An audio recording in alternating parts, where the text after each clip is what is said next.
قادر مطلق باپ جو دنائے کل ہے کہ ہم دوستائش ہو، جس کے احسانوں تلے گل حقیر کی گردن جھکی ہوئی ہے، اسی قادر مطلق باپ نے بندہ ناچیز کو اپنی خدمت کے لیے چنا اور موقع عنایت فرمایا کہ اس کے بیٹے اور بیٹیوں کے لیے کتاب مقدس کی روشنی میں 300 مختلف ناموں کے لیے شالوش کی کتاب کو مرتب کروں۔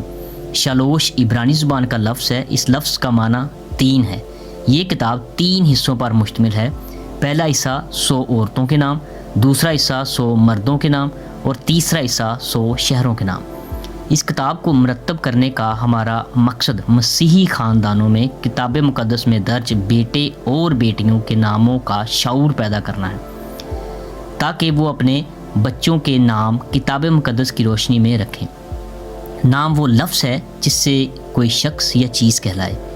کتاب مقدس میں نام کو خاص اہمیت حاصل ہے، جس کا تعارف ہم نے اس کتاب میں کروایا ہے۔ عبرانی نام بہت پرمعنی ہوتے تھے۔ کئی مرتبہ ان کا تعلق بچے کی پیدائش کے وقت کسی واقعے سے ہوتا تھا۔ بچے کا نام والدین کی خواہش اور تمنا کی عکاسی کرتا تھا، اور نام خدا سے ایک دعا کی صورت میں ہوتا تھا۔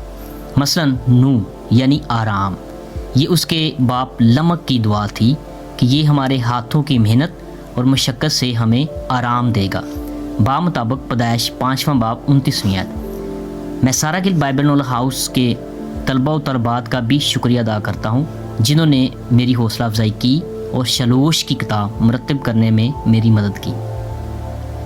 ہماری خدمات عبرانی زبان، یونانی زبان، لاطینی زبان، انگریزی زبان، اردو زبان اور مسیحی تاریخ۔ میری دعا ہے کہ شالوش کی کتاب سب کے لیے برکت کا باعث بنے اور خدائے قدوس انہیں بھی کتابیں مرتب کرنے کا زور عطا فرمائے۔ خداوند آپ کو برکت دے، آمین۔